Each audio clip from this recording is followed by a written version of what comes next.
At some point in your life, maybe recently, maybe so long ago you have stopped noticing. You made a decision about who you are, not a conscious decision, not a choice you made in a single moment and wrote down and reviewed annually.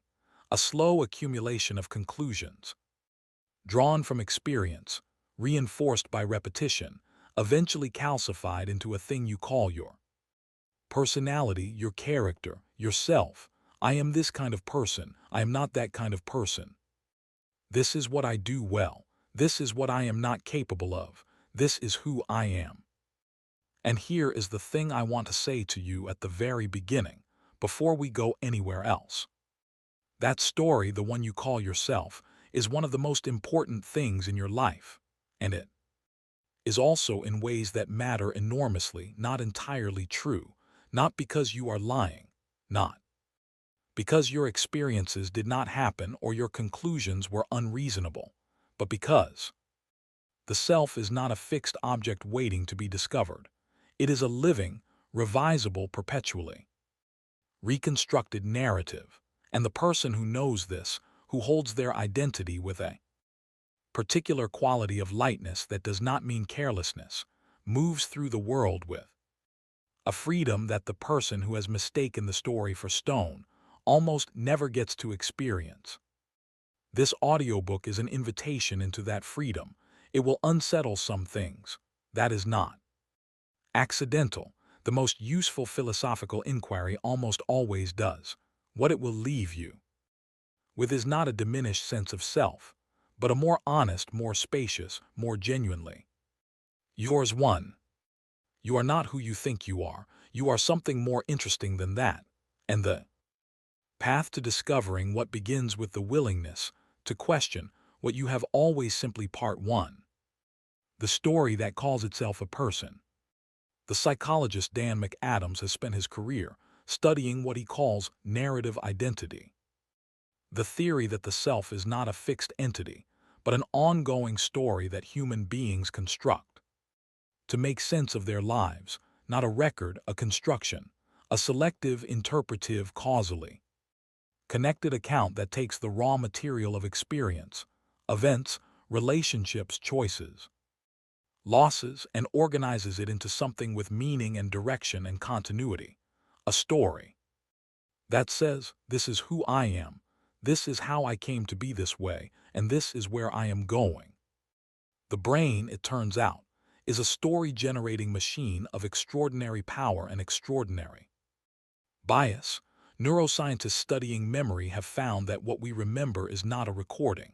It is a reconstruction, rebuilt each time from fragments, shaped by current emotional state, revised by subsequent experience, and filtered through the existing narrative of who we believe ourselves to be. A memory that contradicts the self-story is often unconsciously edited or minimized. A memory that confirms it is retained and reinforced.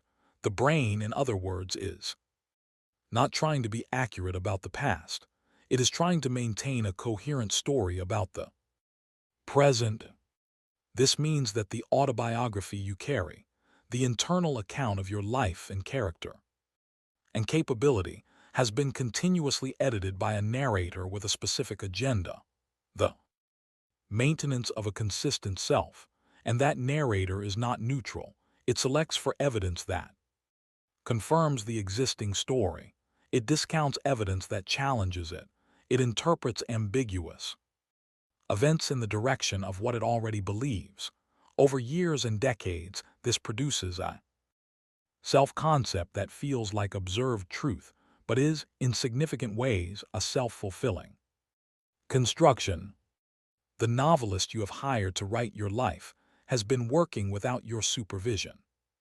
And they have certain preferences, certain themes they return to, certain conclusions they tend to reach, that you may never have consciously chosen but have been living inside for a very long time. The philosopher David Hume in the 18th century conducted what he described as a careful introspective search for the self and found nothing. Nothing, that is, except a bundle of perceptions, Thoughts, sensations, emotions, images, a constant flux of experience, but no underlying, unchanging thing that could be called the self that has these experiences. What we call the self, Hume concluded, is a fiction of the imagination, the mind's way of bundling a sequence of experiences into something that feels like a continuous entity. The Buddhist tradition had arrived at a nearly identical conclusion 2,000 years earlier. The doctrine of anatta, non-self, holds that what we call the self is not a thing but a process, not a noun but a verb, a continuous arising of experience to which the mind, in its habitual grasping, attaches the label I, and then defends that label with the full force of its protective instincts, as if the story were a physical thing that could be threatened. Neither Hume nor the Buddhist tradition is suggesting that you do not exist. They are suggesting that what you are is more fluid, more processual, more alive than the fixed, noun-like thing your habit of self-reference implies, and that the suffering produced by defending a self that is, in reality, a story that suffering is optional, not easy to release, but optional because you cannot be threatened at the root by events that challenge a story you know. Longer mistake for the whole truth of what you are. Part 2. The labels that became a life.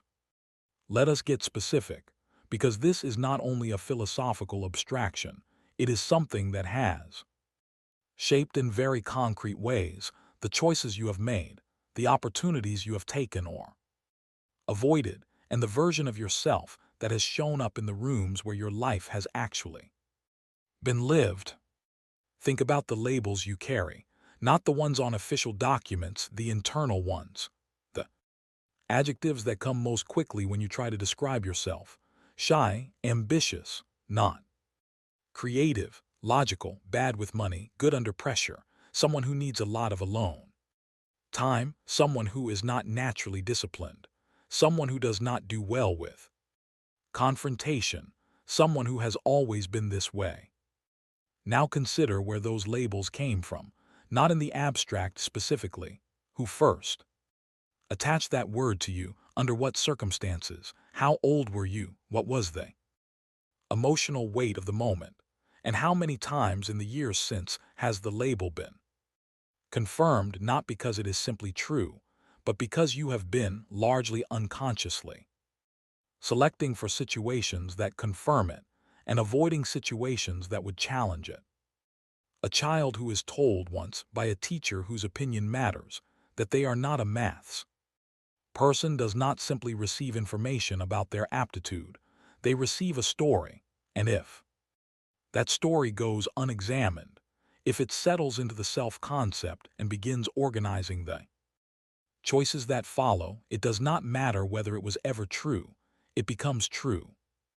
Not because the child lacked the capacity, but because the story determined which capacities got developed, and which were surrendered before they were ever tested. The psychologist Carol Dweck spent decades studying what she called mindset, the implicit theory a person holds about whether their qualities are fixed or developable. Her research showed that people who hold a fixed mindset, who believe their intelligence, creativity, and character are essentially determined quantities, consistently underperform their actual potential, not because they are less capable, because the fixed mindset story requires them to protect their existing self-concept from any evidence that might challenge it. Difficulty becomes threat, failure becomes verdict, and the avoidance of threat and verdict becomes more important than the development that would require both. The growth mindset person is not simply more optimistic, they hold their self-concept more loosely. They are not less invested in who they are invested differently, in the process rather than the fixed state, in the becoming rather than the being, and that difference in how the self is held changes profoundly what the self is capable of. The labels are not the problem. Some of them are even useful. They provide orientation, continuity, a sense of direction in the choices of daily life. The problem is when the labels harden from descriptions into prescriptions. When I am shy becomes I cannot do this. When I am not creative becomes I should not try that. When a story about who you have been becomes an authority over who you are allowed to become. Part 3. The cost of a rigid self. There is a cost to holding your identity too tightly, a specific, measurable lived cost that accumulates quietly across the years and tends to become visible only in retrospect, in the moments when you look back and wonder why you did not take the path that was clearly available, or why you defended a version of yourself that you do not even fully recognize anymore. The first cost is inflexibility in the face of change. Life is not static. The world that will exist in 20 years will be different enough from the world today that the person best equipped to navigate it is almost certainly not the one who has committed most rigidly to a fixed self-concept formed in the past. Identity rigidity, the inability to revise the self-story in response to new experience, is one of the most consistent predictors of psychological difficulty in middle and later life, not because change is always good, because the refusal to change, when change is necessary, produces a friction between who you are insisting on being and what the situation actually requires that is, over time, exhausting and diminishing. The second cost is the energy required to maintain the story, because the self-concept does not maintain itself. It requires constant, mostly unconscious work, the selective attention that notices confirming evidence, the rationalization that explains away disconfirming evidence, the social management that presents the right version to the right audience, the internal vigilance that keeps potentially threatening information at a safe distance. All of this happens below conscious awareness most of the time, but it consumes cognitive and emotional resources that would otherwise be available for the actual living of life. The philosopher Sartre wrote about what he called bad faith, the self-deception through which people deny their own freedom by pretending to be things.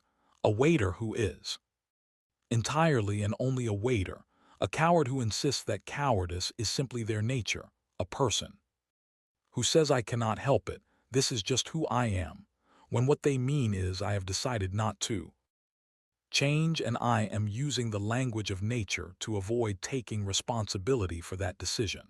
The bad faith Sartre described is not a moral failing. It is a very human response to the weight of freedom, because genuine freedom is uncomfortable if you are not simply a fixed thing, if your character is not determined, if your future is genuinely open, then you are responsible for it in a way that a person with a fixed identity is not. The fixed identity provides an alibi. I did not take that risk because I am not that kind of person. I did not say that difficult thing because I am conflict averse. I did not pursue that because people like me do not get that. The story becomes the excuse, and the excuse becomes the limit of the life.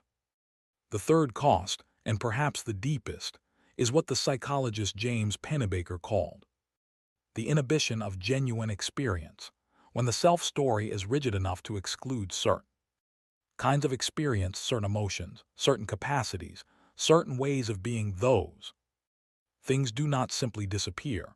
They go underground. They express themselves sideways in the restlessness that cannot be named, the dissatisfaction with a life that looks fine from the outside, the vague sense that there is something you are not quite getting to, but cannot identify, because the identity that might name it is the one you have decided you are not. Part 4. The self as hypothesis. There is a philosopher of science named Karl Popper who argued that what distinguishes genuine knowledge from mere belief is falsifiability, the willingness to specify what evidence would prove you wrong. A claim that can explain any possible outcome is not actually a claim about reality.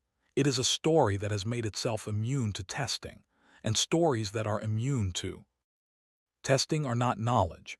They are faith, sometimes useful but epistemologically very different from something that has been honestly exposed to the possibility of being wrong. I want to suggest that the most useful way to hold your self-concept is the way a good scientist holds a hypothesis, with genuine investment because the hypothesis matters, because it organizes your understanding, because it gives direction and coherence to your inquiry, and with genuine openness, because you are more interested in what is true than in being right, because you would rather revise the hypothesis when the evidence warrants it than defend it, past the point where defending it is producing anything useful. What evidence would change your mind about who you are if you cannot answer that question? If no possible experience could revise your fundamental self-concept, then what you are holding is not knowledge, it is a closed system, and closed systems, however comfortable, stop growing the moment they close. The philosopher William James, who spent much of his intellectual life navigating the relationship between identity and change, wrote about what he called the stream of consciousness, not a river with fixed banks, a stream, moving, changing direction, deepening in some places and shallowing in others, continuous but never the same twice. He was describing experience, but he was also describing the self as something that flows rather than sits, that is known through movement rather than through stillness, that exists fully only in the living of it rather than in any fixed description of what it is. The neuroscientist Antonio Damasio has written about what he calls the autobiographical self, the layer of identity that is constructed in real time from the integration of memory, perception, and the body's continuous reporting of its own state. It is not a fixed thing stored somewhere in the brain. It is an ongoing process, rebuilt in each moment of consciousness from the available materials, which means it is in each moment also revisable, not infinitely malleable. We are not blank slates, and temperament and history are real, but significantly more open than the feeling of fixed identity implies. To hold the self as hypothesis is not to become rootless or directionless.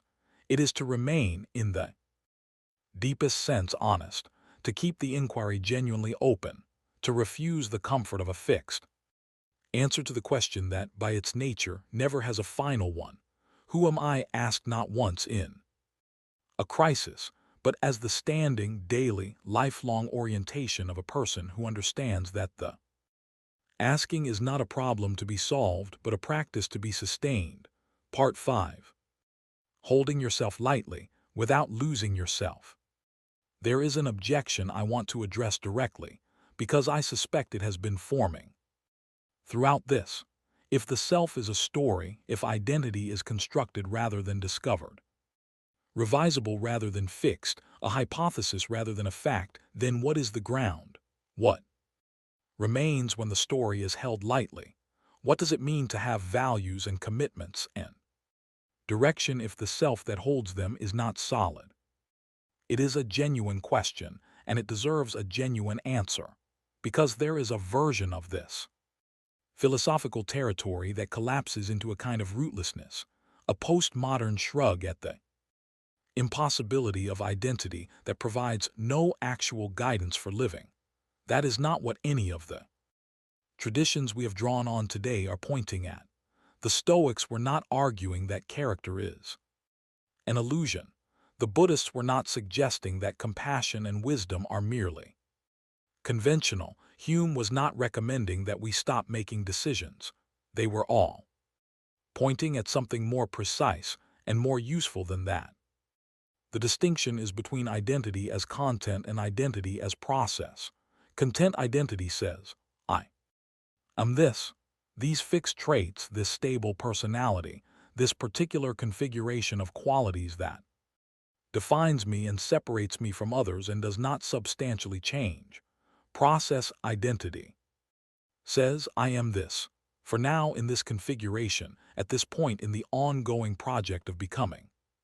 Whoever I am in the process of becoming, my values are real, my commitments are real, my character accumulated through choice and practice is real, and none of it is finished. The philosopher Paul Ricoeur distinguished between two kinds of self-constancy, idem, sameness, the persistence of the same traits and characteristics over time, and ips, selfhood, the constancy of a person who keeps their word, honors their commitments, remains faithful to what they have promised, even as the content of who they are continues to develop. The self that holds lightly is not the self that is unreliable. It is the self that is faithful to something deeper than any particular story, faithful to the ongoing project of becoming, as honest, as courageous, as genuinely itself as it is capable of being. In practice, holding yourself lightly looks like this. It looks like being willing to say I was wrong about that without experiencing it as an annihilation, like being surprised by yourself, by a capacity or a response, or a way of meeting a situation that the old story would not have predicted, and receiving that surprise with curiosity rather than defense, like noticing when a label you carry is serving as a limit rather than a description, and asking whether the limit is actually necessary or simply familiar, like approaching the question of who you are not as something already settled but as the most interesting inquiry available, one that will not be finished before your last breath, and that is richer for remaining open. The psychologist and Holocaust survivor Viktor Frankl wrote about what he called the last of human freedoms, the freedom to choose one's attitude in any given set of circumstances. He was not writing abstractly. He was writing from conditions of almost total external constraint, in which the only thing that could not be taken was the quality of one's own inner response. And what his observation reveals is that the self, at its most essential, is not the content of the story. It is the freedom that chooses how to hold the story, the awareness that looks at the narrative and decides whether to be defined by it or to write, with full consciousness of what it is doing. The next chapter differently, the closing. You came to this with a self, a person with a name and a history and a set of stories about what that history means and what it implies about the future. That has not changed, but I hope something has shifted in how you are holding those stories, even slightly, even just enough to introduce a hairline of space between who you have been and who you are allowed to be next. Because that space is where everything interesting happens, not the space of not knowing who you are. That is its own kind of suffering, the space of knowing who you have been while remaining genuinely open to who you might become, the space between the story as it has been written so far and the story as it could be written if you brought to it the full force of a consciousness that knows it is the author. The labels you have been given are not prophecies, the conclusions you drew about yourself at 11 or 17 or 23 were drawn from limited evidence by a person with limited resources in circumstances that no longer exist. They were the best available interpretation at the time. They are not required to be the final one. The Buddhist teacher Pema Chodron wrote that the most courageous thing a human being can do is to stay with themselves, not the constructed, defended, carefully maintained version, but the actual one, the one that is sometimes confused and sometimes brilliant and sometimes frightened and sometimes larger than the story would have predicted, to stay with that person, to remain curious about them, to refuse the comfort of a fixed conclusion about someone who is, as long as they are breathing, still becoming. You are not who you think you are. You are also not nothing. You are a process, continuous, changing, shaped by what has happened and genuinely open to what has not happened yet. You are the one who gets to keep asking the question, and the quality of the asking, the honesty of it, the courage of it, The willingness to be surprised by the answer is, in the end, the whole of the project, not a destination, a direction, not a finished self, a self in honest, ongoing, beautifully unfinished motion. Stay curious about who you are. It is the most important inquiry you will ever conduct.